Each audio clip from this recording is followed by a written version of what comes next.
S'il te plaît, ne sous-estime jamais ton travail, ne sous-estime jamais tes réalisations, parce que ce que tu fais, c'est important. Beauté, bonjour, salam, Jumbo, c'est Yoni, on va encore discuter. On discute ensemble ici, c'est ton espace de discussion. Et je te demande une chose, ne te sous-estime pas, ne sous-estime pas les réalisations que tu as faites, parce que ce que tu as fait, c'est super important. Durant mes études, j'ai fait 2 ans de classe préparatoire et en deuxième année, on était mentors des premières années qui préparaient leurs entretiens. Et là, j'ai vu quelque chose qui était incroyable.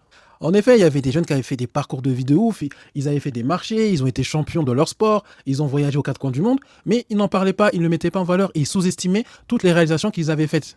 Alors que je leur disais que c'est super important de mettre en avant toute expérience, tout parcours de vie, parce que c'est ça qui te rend unique, c'est ça qui va te démarquer par rapport aux autres profils, aux autres personnes qui t'entourent.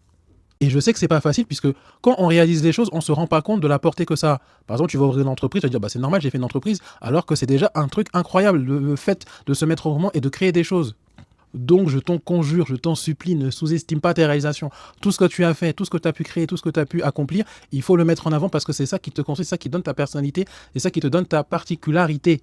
Donc retiens ça, ne sous-estime pas tes réalisations. Sois fier de ce que tu as fait, mets-le en avant et tu vas te démarquer des autres. On se retrouve pour d'autres discussions. Dis-moi ce que tu en penses. Ciao!